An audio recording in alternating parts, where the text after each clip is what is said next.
어제 엄마랑 전화하다가 진짜 순간적으로 이런 말이 나왔어요. 엄마, 그냥 한국으로 오면 안 돼? 농담이 아니었어요. 그냥 보고 싶어서 한 말도 아니었어요. 엄마가 장 보러 나갔다 집에 돌아오는 길이었는데 벌써 정류장 근처에 사람들이 모여졌대요.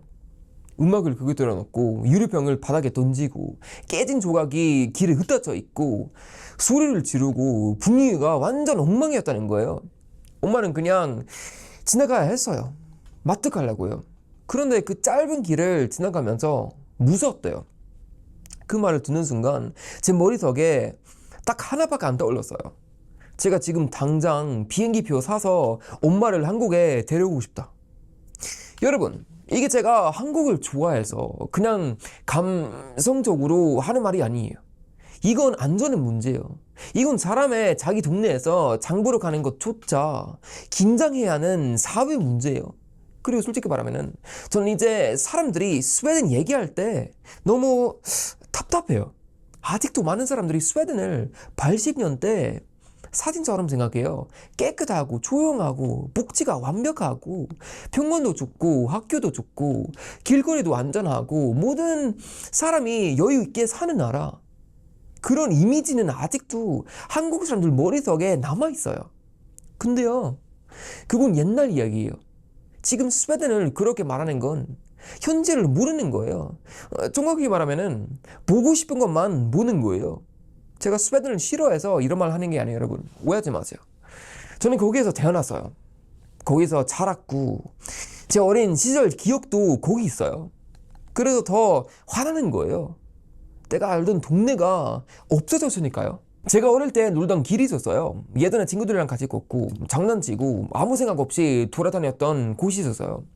나중에 언젠간 스웨덴 다시 살게 되면은 그 근처에서 살면 좋겠다 그런 생각 한 적이 있었어요. 엄마한테 그 말을 했더니 엄마가 바로 그랬어요. 거기는 이제 안 돼. 위험해. 거기 살면 안 돼. 저는 처음에는 이해를 못했어요. 엄마 무슨 소리야. 내가 어릴 때 거기서 놀았는데? 근데 엄마는 진지했어요. 거기는 이제 분위기가 달라졌고 밤에는 조심해야 하고 이상한 사람들 많고 칼 들고 다니는 사람 있고 중 문제, 갱 문제 그런 분위기가 너무 자연스럽게 나오는 곳이 돼버렸다는 거예요. 여러분 이게 진짜 무서운 부분이에요. 어릴 때 추억이 있는 동네가 어느 순간 부모님 자식한테 거기 가지 마 라고 말하는 장소가 되는 거예요. 이건 그냥 뉴스 문제가 아니에요. 이건 가족의 대화가 바뀌는 문제예요.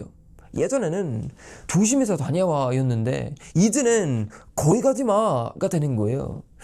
그리고 사람들은 아직 인터넷에서 스웨덴 복지가 좋잖아 이러고 하는 거예요. 아니에요. 복지만 좋으면 뭐예요? 사람이 자기 동네에서 무서우면은 그 사부님이 뭔가 그게 망가진 거예요. 학교가 공짜여도 아이가 밖에 나가는 게 걱정되면은 성공한 사회가 아니에요. 정부가 돈을 쳐도 사람이 밤에 편의점 하나 마음 편하게 못 가면은 그건 자유가 아니에요. 한국 사람들은 이걸 너무 쉽게 잊어요. 한국에서 밤 11시에 나가서 라면 사고 물 사고 길에서 택시 잡고 지하철역까지 걸어가고 휴대폰 보면서 집에 갔잖아요. 그게 얼마나 큰 축복인지 모르는 사람들이 너무 많아요. 한국에서는 밤에 편의점 가는 건 그냥 생활이에요. 스웨덴이나 호주에서는 동네 따라 그게 반란이에요. 가도 되나? 돌아가야 하나? 누가 뒤에 오나? 저 사람을 비해서 가야 하나? 이런 생각을 해야 하는 순간 삶의 질을 이미 떨어진 거예요. 돈이 문제가 아니에요, 여러분. 오해하지 마세요. 집 크기가 문제가 아니에요. 그 나라가 선진국이냐 아니냐 그런 말도 별 의미가 없어요. 사람이 매일 몸으로 느끼는 안정감, 그게 진짜 삶이에요. 제가 한국에서 오래 살면서 제일 강하게 느낀 게 그거였어요. 한국은 완벽하지 않아요. 스트레스 많고 경쟁 심하고 눈치가 많고 사람을 비건하게 만드는 부분도 많아요. 근데요, 적어도 길거리에서 기본적인 질서가 살아있어요. 사람들이 완전히 막 나가지 못하게 만드는 눈이 있어요. 아무도 안 보는 것 같아도 사실은 사회가 보고 있어요. 그게 답답할 때도 있지만 그게 사람을 지켜줄 때도 있어요. 서양에서는 자유라는 이름으로 너무 많은 걸 놓아버렸어요. 처음에는 멋있어 보여요. 그쵸 여러분? 남식은 안 쓰고 각자 알아서 살고 누구도 간섭받지 않고 개인의 자유를 존중하고, 저도 어릴 때는 그게 너무 좋은 줄 알았어요. 근데 시간이 지나니까 뭐였어요? 아무도 간섭받지 않은 사회는 가끔 아무도 책임지지 않은 사회가 돼요. 누가 버스 통행장에서 유리병을 깨도 사람들은 못 본 척해요. 누가 소리를 지르고 분위기를 망쳐도 사람들은 돌아서 가요. 누가 동네를 점점 더럽히고 무섭게 만들어도 다들 속으로만 화내고 밖으로는 조용히 피하는 거예요. 그러다가 어느 날 엄마가 장 보러 가는 길에 무서워하는 사회가 되는 거죠. 저는 그게 너무 화나요. 왜냐면 그 비에는 항상 평범한 사람들이 보니까요. 총재글 만드는 사람들은 좋은 동네에 살아요. 인터넷에서 다양성은 무조건 아름답다 이런 말 하는 사람들도 밤에 깨진 편 조각을 밟으면서 집에 가는 엄마의 기분을 몰라요. 저는 다양성 자체를 욕하는 게 아니에요. 여러분 오해하지 마세요. 사람이 어디서 왔는지는 핵심이 아니에요. 문제는 행동이에요. 문제는 기준이에요. 문제는 사회가 이 선은 넘으면 안 된다고 말하는 힘을 잃어버린 거예요. 제가 아는 사람 중에 자가 완전히 망가진 사람도 있어요. 장난 수준이 아니었어요. 누가 자에 북적했던 걸 놓고 베이글 쪽에 놓고 터뜨리고 결국 자가 다 버렸어요. 그 사람은 다음날 일을 못 갔어요. 차가 없으니까요. 근데 일 못 갔다고 결국 직장에서도 문제가 생겼어요. 여러분, 이게 한 사람의 인생에는 그냥 작은 사건이 아니에요. 누군가의 장난, 누군가의 범죄, 누군가의 무책임 때문에 한 사람의 출근이 맡기고 돈이 맡기고 직장이 흔들리는 거예요. 그런데 밖에서 보는 사람들은 아직도 북유럽은 살기 좋잖아 라고 말해요. 그 말 들으면은 저는 진짜 속이 뒤집혀요. 살기 좋다는 게 도대체 뭐예요? 사진이 예쁜 거예요? 복지 홍보 영상이 좋은 거예요? 영어로 된 동계가 멋있게 보이는 거예요?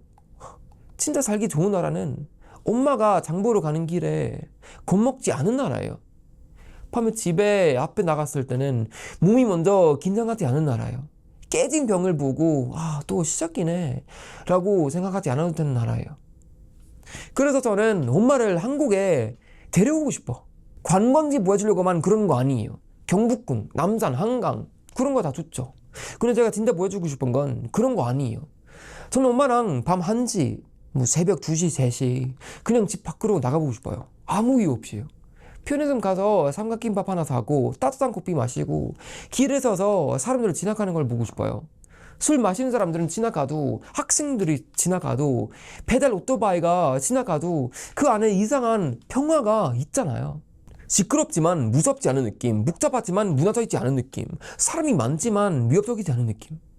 저는 엄마가 이걸 한번 느껴봤으면 좋겠어요. 밤에 이렇게 걸어도 되는 거구나. 그 한 문장만 느껴도 저는 충분해요. 왜냐면 엄마는 영원히 살지 않아요. 이 말 하면은 마음이 좀 아픈데 사실이잖아요. 부모님은 영원히 기다려주지 않아요. 나중에 돈 많이 벌면은, 나중에 시간 생기면은, 나중에 성형 좋아지면은 그때 데려가야지. 이렇게 생각하다가 시간이 그냥 지나가요. 그리고 어느 순간 부모님은 여행이 힘든 나이가 돼요. 그래서 저는 요즘 이런 생각을 많이 해요. 내가 엄마에게 줄 수 있는 마지막 큰 선물 하나가 한국일 수도 있겠구나.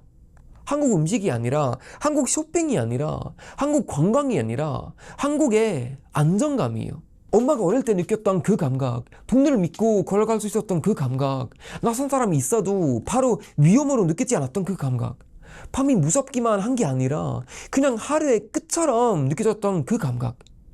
저는 한국이 엄마에게 그 기억을 다시 줄 수 있다고 생각해요. 이게 참 아이러니하죠. 스웨덴에서 태어난 아들이 스웨덴에 사는 엄마에게 한국을 보여주고 싶어 한다는 게요. 근데 저는 이게 시대가 바뀌었다는 증거라고 생각해요. 예전에는 한국 사람들이 서양을 보면서 저건 얼마나 좋을까 라고 생각했잖아요. 이제는 반대로 서양에서 온 제가 한국을 보면서 여기는 아직 남아있구나 라고 느껴요. 물론 한국도 조심해야 되죠, 여러분. 한국도 방심하면 돼요. 안전은 그냥 자동으로 유지되는 거 아니에요. 질서도 책임도 공공장소의 기준도 사람들이 매일 조금씩 지키니까 살아있는 거예요. 한번 무너지기 시작하면은 다시 세우는 건 정말 어렵습니다, 여러분. 스웨덴이 그걸 보여주고 있어요. 좋은 나라도 무너질 수 있어요. 부자 나라도 무서울 수 있어요. 복지가 있어도 공부가 생길 수 있어요. 선진국이라는 이름표가 사람을 지켜주지는 않아요. 엄마 목소리에서 그 두려움을 들었을 때는 저는 그냥 아둘러서 너무 화가 났어요. 우리 엄마가 왜 장보러 가는 길에 겁을 먹어야지? 왜 평범하게 사는 사람들이 항상 비해야지? 왜 문제를 만든 사람보다 조용히 사람이 더 조심해야지? 이 질문이 머릿속에서는 계속 돌았어요. 그리고 그 순간 한국이 더 크게 보였어요. 한국의 밤거리, 한국의 편의점 불빛, 늦은 시간에도 걸어가는 사람들, 그냥 평범하게 돌아가는 도시. 한국 사람들은 너무 익숙해서 잘 못 느꼈지만 저는 그걸 볼 때마다 생각해요. 이건 돈으로 쉽게 못 사요. 이건 나라가 한번 잃어버리면은 다시 만들기 너무 힘들어요. 그래서 제가 엄마를 한국에 데려오고 싶은 이유는 단순해요. 엄마에게 한국을 자랑하고 싶어서가 아니에요. 엄마에게 잠깐이라도 겁 없는 마음을 돌려주고 싶어서예요. 어릴 때는 엄마가 저를 안전한 곳으로 데려가 줬어요. 이제는 제가 엄마를 안전한 곳으로 데려가고 싶어요. 그게 저한테는 한국이에요.